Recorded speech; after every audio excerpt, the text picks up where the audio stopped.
رسالت نعرہ رسالت حضور فاضل بغداد حضور فاضل بغداد جانشین محدث اعظم ہند جانشین امیر اشرف رحمۃ اللہ علیہ نعرہ تکبیر شہزادہ سید حامد اشرف سید محمد اشرف رحمۃ اللہ علیہ خان وادِ اشرفیہ خان وادِ اشرفیہ نعرہ تکبیر نعرہ رسالت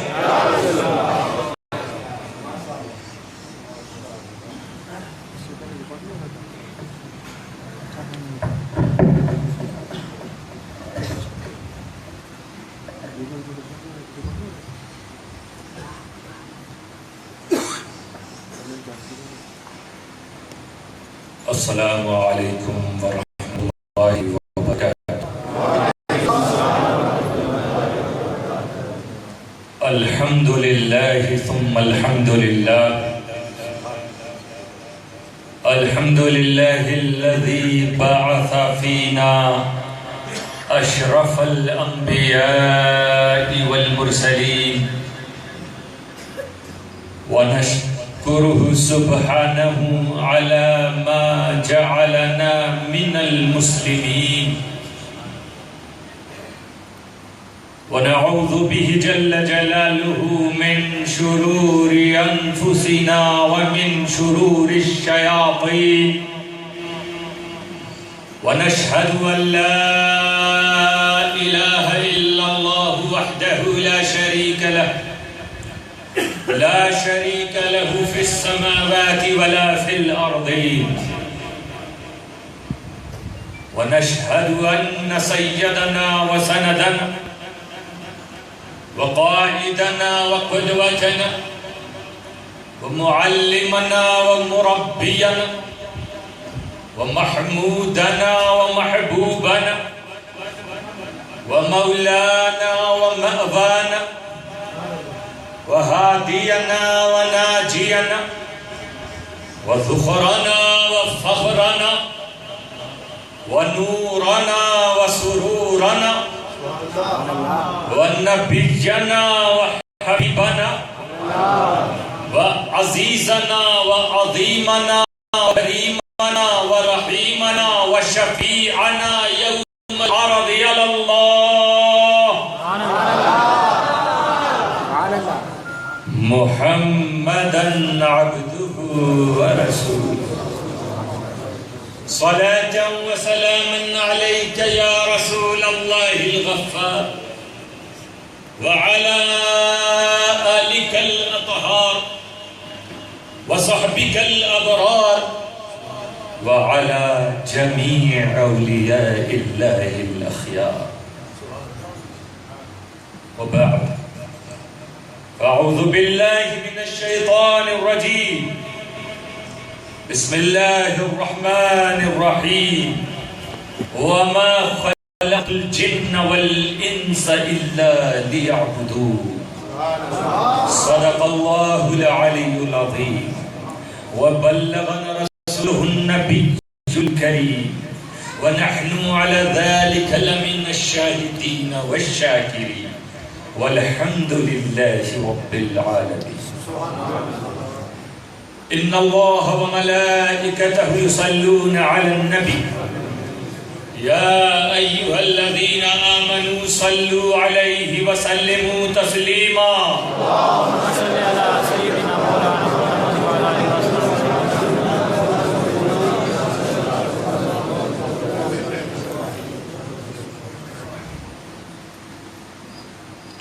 جن کا عرس اور جشن منانے ہم جمع ہوئے ہیں انہی کے کلام کے چند ابیات میں پڑھنا چاہتا ہوں آپ کے سامنے حضور محدث اعظم ہند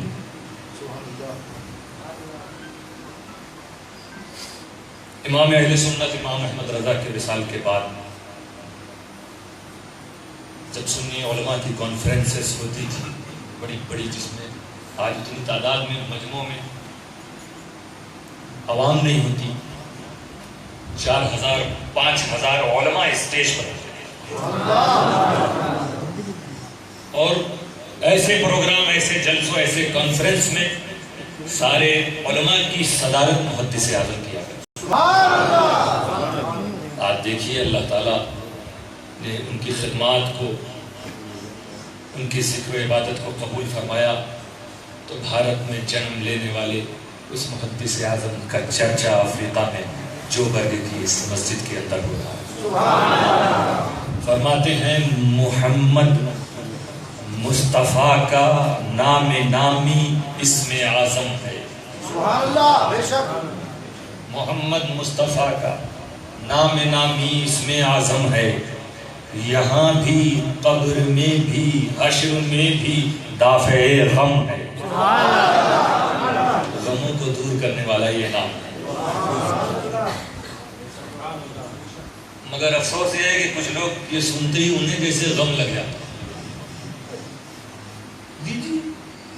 اب ان کے نام کو کہہ رہے ہیں کہ وہ غم کو دور کرتا. غم اللہ دور کرتا. مصیبتوں سے خدا نجات دیتا. پریشانیاں خدا ٹالتا. یہ دیکھو ان لوگوں کو کہتے ہیں محمد مصطفیٰ، ان کا نام ہی مصیبتوں کو ٹال دیتا ہے، غموں کو دور کر دیتا ہے. یہ شرک کہتے ہیں، شرک ہے. آپ کہتے شرک، وہ کہتے شرک، ہم کہتے ہیں بے شک. سبحان اللہ. یقیناً یہ بات بالکل سچی ہے.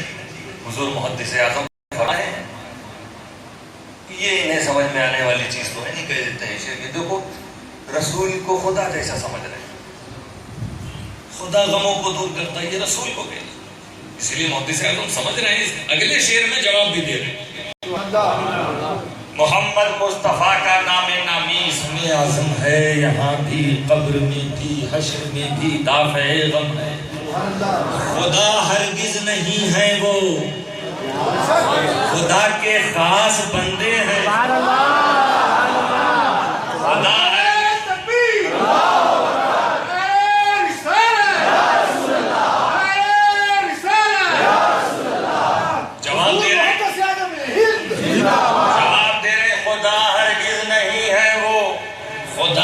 خاص بندے ہیں مگر بادس خدا جو کچھ انہیں کہیے وہی کم. پہلے آؤ سمجھو تو اہل سنت والجماعت کے لوگوں کو. میرے دوستو مگر بادس خدا جو کچھ انہیں کہیے وہی کم ہے. ان کا نام بھی برکت والا ہے. کیا فضائل بیان ہیں میرے دوستو. رسول صلی اللہ علیہ وسلم کی ایک فضیلت اگلے شعر میں محدث اعظم فرما رہے ہیں. وہ چشمے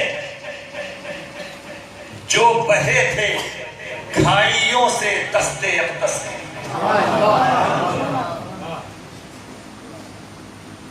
ان سے پوچھو تو بہت زیادہ کہیں گے بس زمزم کے آگے کچھ نہیں، اور اگر آگے بڑھیں تو کوثر تک پہنچیں. محدث اعظم یہ فرما رہے ہیں مگر بادس خدا جو کچھ انہیں کہیے وہی کم ہے. وہ چشمے جو بہے تھی بھائیوں سے دستے اقدس کی. شرف میں سامنے اس کے نہ کوثر ہے نہ زمزم ہے. شرف میں سامنے اس کے نہ کوثر ہے نہ زمزم ہے. ایک بار اور بآواز بلند بارگاہ رسالت.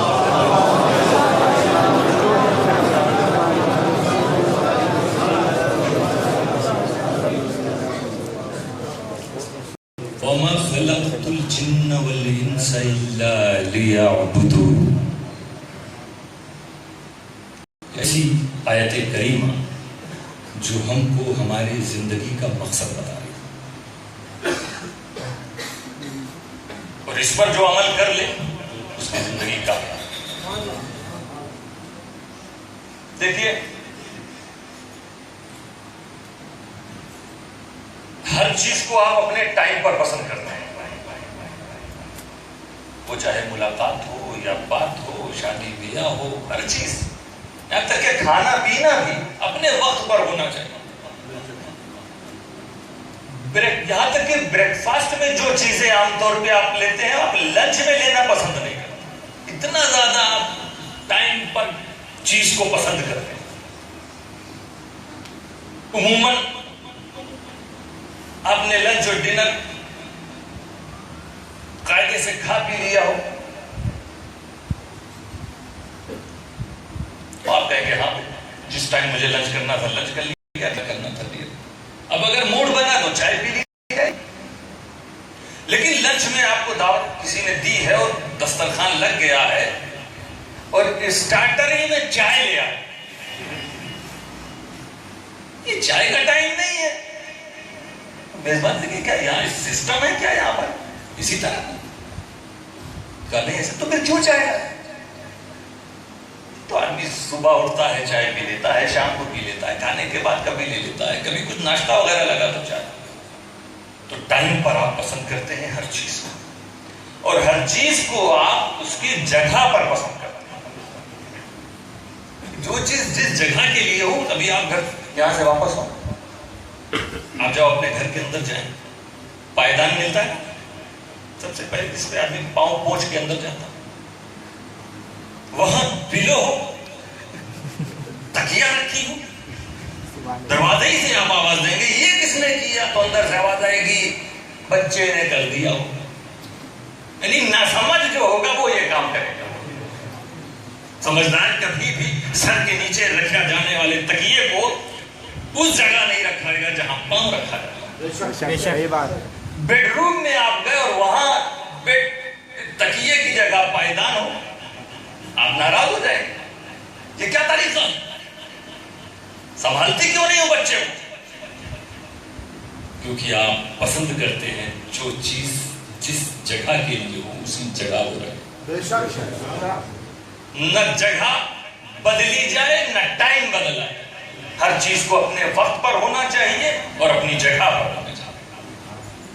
جوتے کو سر پہ نہیں رکھو گے اور ٹوپی کو پیر پہ نہیں، ٹوپی کی جگہ وہ نہیں ہے، جوتے کی جگہ وہ نہیں۔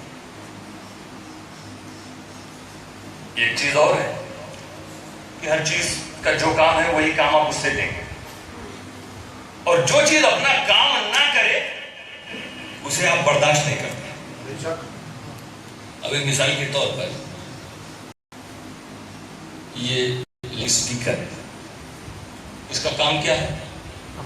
جو نام ہے وہی بتا رہا ہے اس کا کام کیا ہے۔ لاؤڈ اسپیکر آواز کو بڑھانے والا آلہ، نام ہی سے پتا چل جاتا ہے۔ جنریٹر دیکھا جو بجلی چلی جاتی ہے ہمارے انڈیا پاکستان میں لگاتے ہیں، جنریٹ کرتا ہے، پیدا کرتا ہے، وہ بجلی کو پیدا کرتا ہے تو اسے جنریٹر۔ یہ آواز کو بڑھانا، اس لیے اس کو لاؤڈ اسپیکر، اس کا کام ہے آواز کو بڑھانا۔ بے شک اب امام صاحب قبلہ تقریر فرما رہے ہیں، میں تقریر کر رہا ہوں اور اچانک یہ بند ہو جائے، یہ آواز آپ تک پہنچائے نا، آئیں گے آپ ٹھوکیں گے، یوں کریں گے، بٹن کوئی ادھر دوڑے گا کوئی ادھر، اور جب دیکھا یہ اپنا کام نہیں کر رہا تو اس کو اٹھا کے کنارے چینج کر دیا جائے گا، دوسرا اس کی جگہ آئے گا۔ یہ فین جو چل رہا ہے ان کا کام ہے ہوا دینا، اگر یہ کام اپنا نہ کریں تو آپ نہ مسجد میں برداشت کریں گے، نہ گھر میں آپ ڈرائنگ روم میں اسے پسند کریں گے، نہ بیڈ روم میں پسند کریں گے۔ جو بلب نہ جلے اسے ٹوائلٹ میں پسند نہیں کرتے ہیں، کیونکہ اس کا کام روشنی دینا، وہ روشنی نہیں دے رہا ہے تو آپ اسے ہٹائیں گے، کیونکہ آپ کہیں گے یہ بیکار،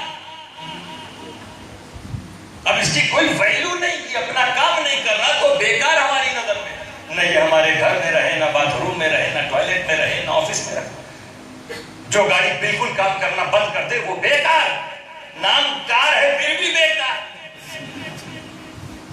موبائل، اگر آپ کا کام موبائل کا کام کیا ہے؟ بات کرانا، نہ کرا سکے بیکار۔ تو آپ انسان ہو، اس صدی میں جی رہے ہو، علم و عقل والے ہو، سمجھ بوجھ والے ہو، جو چیز اپنا کام نہ کرے اس کو آپ پسند نہیں کرتے ہو، اسے آپ بیکار سمجھتے ہو، مگر یہ کیسا انصاف ہے؟ ساری چیزیں جو آپ کے سامنے ہے، اگر اپنا کام نہ کرے تو آپ اسے پسند نہ کرے، مگر خود اپنے بارے میں نہ سوچا کہ تمہیں کس کام کے لیے اللہ نے بنایا۔ کیا بات ہے، کیا بات ہے، کیا بات ہے، تمہیں کس کام کے لیے بنایا رب العالمین نے؟ تمہیں کیوں بھیجا؟ جو چیز اپنا کام نہ کرے وہ بیکار ہے، تو ذرا اپنا محاسبہ کر کہ تو کام والا ہے یا تو بھی بیکار جو سلوک تو دوسری چیزوں کے ساتھ کرتا ہے کیا اپنے نفس کے ساتھ کرے گا؟ ہر چیز تو اپنے وقت پر پسند کرتا ہے کہ اپنے ٹائم پر ہونا چاہیے، تو ظہر کے وقت تجھے جہاں ہونا چاہیے تو کیوں نظر نہیں آتا؟ عصر کے وقت جہاں تجھے ہونا چاہیے تو نظر کیوں نہیں آتا؟ فجر کے وقت بستر پہ تو لیٹا کیسے رہتا ہے؟ تجھے تو خدا کی بارگاہ میں سجدہ کرتے ہوئے نظر آتا۔ ہر چیز کو اپنی جگہ پر تو پسند کرتے ہو، جوتے کو سر پہ نہیں، ٹوپی کو پیر پہ نہیں، تکیے کو پائیدان کی جگہ نہیں، تو دوستو اس ماتھے کو پانچوں وقت کہاں ہونا چاہیے؟ ان پیروں کو سینما ہال میں نہیں، خدا کے گھر اور رسول کے مدرسوں میں ہونا چاہیے۔ جو چیز کام نہ کرے وہ بیکار، تم کس کام کے لیے آئے ہو؟ قرآن کریم میں رب قدیر فرماتا ہے وَمَا خَلَقْتُ الْجِنَّ وَالْإِنسَ إِلَّا لِيَعْبُدُونِ، کہ میں نے جن اور انسان کو صرف اپنی عبادت کے لیے پیدا کیا۔ عبادت یہ تمہارا کام ہے، اور صرف عبادت کا مطلب ہے عبادت ہی عبادت، کوئی دوسرا کام الاؤڈ نہیں، کیونکہ یہاں صرف اونلی آ جائے کسی سینٹنس میں، اونلی کا مطلب، اونلی فار جینٹس کا مطلب کیا ہے کہ ایک لیڈی بھی نہیں دکھنی چاہیے۔ ہمیں صرف نشان بنا رہتا ہے ٹوائلٹ پہ، تو آپ لیڈیز والے ایریا میں نہیں جاتے، اس حصے میں نہیں جاتے، کیونکہ یہ صرف لیڈیز کی۔ تو جہاں صرف آ جائے تو آپ سمجھ جاتے ہیں کوئی دوسری چیز اس کے علاوہ الاؤ نہیں۔ رب فرماتا ہے میں نے تم کو عربی میں اسی کے لیے، جیسے انگلش میں اونلی آتا ہے، ہندی میں کیول آتا ہے، اردو میں صرف آتا ہے، انگلش میں اونلی، اور عربی میں ما اور الا ایک ساتھ آ جائے ایک ہی سینٹنس، ما اور الا، تو صرف کا معنی پیدا۔ ما خلقت الجن والانس الا لیعبدون، مطلب صرف عبادت ہی کے لیے پیدا کیا ہے دوستو تم کو، تمہارے لیے کوئی دوسرا کام روا نہیں ہے، جائز نہیں۔ تو اب ہم سارے کاموں کو چھوڑیں، جو نکلتے کھانے کی طرف، فیکٹری کی طرف، آفس کی طرف، یہ گاڑی میں بیٹھنے کے لیے نہیں پیدا کیا گیا، صرف عبادت۔ صرف کا مطلب کیا ہے؟ انسان کو صرف عبادت، یعنی جب تک تم انسانی شکل میں ہو صرف عبادت۔ تم اس وقت جوان ہو، انسان ہو، بوڑھے ہو، جوان، مرنے سے پہلے تک تم انسان ہو، انسانیت سے انکار نہیں کر رہے ہو۔ گویا جتنے سال تمہاری عمر ہے، ساری عمر تم کو عبادت کرنا ہے۔ سبحان اللہ۔ اگر 70 سال کی عمر ہے تو 70 سال، ایک سال میں کتنے مہینے؟ 12 مہینے عبادت۔ اللہ نے فرمایا صرف عبادت، کوئی دوسرا کام نہیں کر سکتے۔ جہاں صرف لگ جائے وہاں دوسری چیز الاؤ نہیں۔ ایک مہینے میں کتنے دن؟ 30 دن، 300 دن عبادت۔ ایک دن میں کتنے گھنٹے؟ 24 آورز، 24 گھنٹے عبادت کرو، اور ایک گھنٹے میں 60 منٹ، 60 منٹ عبادت، اور ایک منٹ میں 60 سیکنڈ، ہر سیکنڈ عبادت کرنی، کیونکہ تم یہ نہیں کہو گے میں 5 سیکنڈ کے لیے انسان نہیں تھا۔ ایوری سیکنڈ، ہر سیکنڈ تمہیں عبادت کرنی ہے۔ کہاں جا رہے ہو تم؟ دکان کی طرف، شادی بیاہ کی طرف، بازاروں کی طرف، ان سڑکوں کی طرف، دوستوں کی طرف، رشتہ داروں کی طرف، تم کیوں جا رہے ہو؟ تمہیں سب کچھ چھوڑنا پڑے گا، تمہیں کھانا پینا بھی چھوڑنا پڑے گا، اس لیے تو جتنی دیر کھاؤ گے عبادت سے دور ہو۔ 10 منٹ میں کھانا ہے، یہ 10 منٹ عبادت کے لیے اللہ نے پیدا کیا تھا، کھانے کے لیے نہیں۔ پانی نہ پیو، عبادت کرو، کھانا نہ کھاؤ، عبادت کرو، شادی بیاہ نہ کرو، عبادت کرو۔ ارے یہ سب چھوڑو، اب سونا بھی منع، اس لیے کہ 5-6 گھنٹہ سو گئے تو عبادت سے دور۔ تو آپ یہ دیکھیے اللہ تعالیٰ کس کو فرما رہا ہے؟ انسان اور جن۔ اللہ کی ایک عبادت مخلوق ایسی بھی ہے جو ہر وقت عبادت کرتی ہے۔ کون ہے وہ؟ فرشتہ، عربی میں جسے ملک کہتے ہیں۔ قرآن کریم میں اللہ تعالیٰ ان کا ذکر نہیں کر رہا. وَمَا خَلَقْتُ الْجِنَّ وَالْإِنسَ وَالْمَلَكَ إِلَّا لِيَعْبُدُونِ. جنہیں جو صرف عبادت کرتے نظر آ رہے ہیں, سنے آ رہے ہیں, رب تعالیٰ ان کا ذکر نہیں کر رہا. اب اگر آپ کہیں یہ اللہ ہم سب کو بھی تو فرشتہ بنا دیتا, اگر صرف عبادت کرانی تھی, ارے بھائی فرشتوں کو کیا ہے, وہ کھانا نہیں کھا رہے, کیوں نہیں کھاتے, بھوک ہی نہیں, انہیں پیاس نہیں, وہ پیاس سے پاک, شادی بیاہ سے پاک, ضرورت ہی نہیں, انہیں بزنس کرنے کی کیا ضرورت ہے, نہ ان کا پریوار ہے نہ بچے, انہیں سونے کا کیا موقع, نیند ہی نہیں, وہ سونے سے پاک, نیند سے پاک. تو ہم سب کو فرشتہ بنا دیتا جب صرف عبادت کرانی تھی. اگر آپ عالم تصور میں بارگاہ الہی میں عرض کرے اے اللہ اگر تجھے ہم سب سے صرف عبادت کرنی تھی تو بھلا تو نے ہمیں بھوک کیوں دیا. دیکھو کھانا تم لوگ کیوں کھاتے, اگر بھوک نہ لگے کوئی کھانا کھائے گا, کبھی نہیں کھائیں گے, مسئلہ ہی ختم ہو جائے گا. دوڑ بھاگ والا پانی پیاس لگنے پہ پیتے ہو, کسی کو شوق نہیں ہوتا, شوق صرف آب زمزم کا ہے سب کو, باقی ضرورت پیاس لگی ہے تب کہ تو مجھے پانی چاہیے.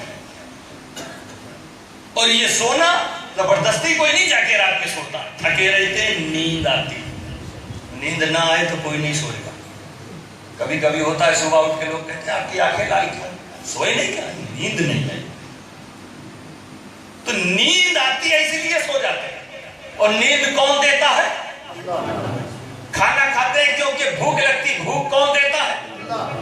ہم گئے ہیں دکانوں پر بزنس کر رہے ہیں, شادی بیاہ کر رہے ہیں, ضرورت یہ ضرورت دینے والا.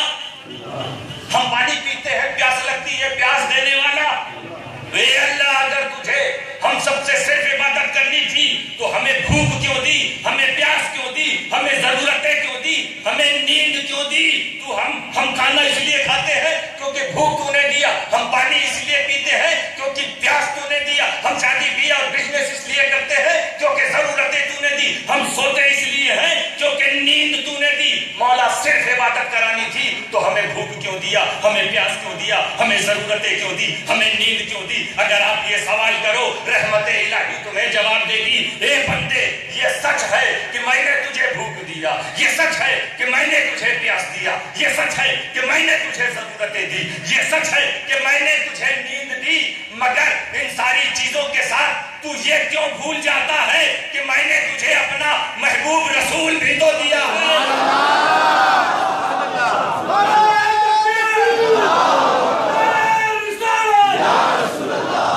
میں نے بھوک دیا, پیاس دیا, ضرورتیں دی, نیند دی, مختلف چیزیں دی, ساری چیزیں دی جو تجھے کرنی پڑتی ہے, مگر یہ مت بھول کہ ان ساری چیزوں کے ساتھ میں نے محبوب مصطفیٰ کو بھی دیا ہے. اب تو پریشان مت ہو, میرے مصطفیٰ کی ادا کو دیکھ, وہ کیسے کھاتے پیتے تھے, ویسے ہی کھا پی تیرا کھانا پینا عبادت بن جائے.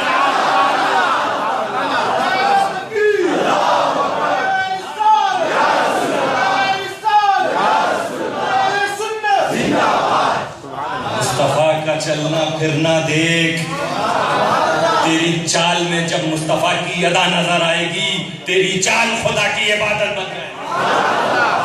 منع نہیں ہے سونا, دن بھر تو بزنس کرنے جاتا ہے نا, منع نہیں ہے تجارت کرنا. تو تجارت کر جب تو اپنے آفس میں بیٹھے, تو اپنی گاڑی کو اسٹارٹ کر کے گھر سے نکلے, تو اپنی دکان پہ پہنچے, تالا کھولے, تو دل سے خدا کی حمد بیان کرتے ہوئے دل ہی دل میں یہ دعا کر لے, مولا تو نے مجھے میرے گھر میں ماں باپ بھی دیے, میری بیوی بھی ہیں, بچے بھی ہیں, میرے رشتہ دار بھی ہیں, کبھی مہمان بھی آتے ہیں, میرے علاقے میرا گھر بھی ہے, مولا مسجد بھی ہے, مدرسہ بھی ہے, میں تجارت شروع کر رہا ہوں. آج اس تجارت میں تو برکت عطا فرما کہ ماں باپ کا حق ادا کر دوں, رشتہ داروں کا حق ادا کر دوں, بیوی بچوں کا حق ادا کر دوں, مسجد مدرسوں کا حق ادا کر دوں. جس دن تو یہ سوچ کر تجارت کرے گا تیری تجارت بھی خدا کی عبادت بن جائے گی. منع نہیں ہے سونا, لیکن سونے سے پہلے یہ پکا ارادہ کیا کرو کہ مولا دن بھر جو تو نے کہا, حکم دیا میں نے کیا,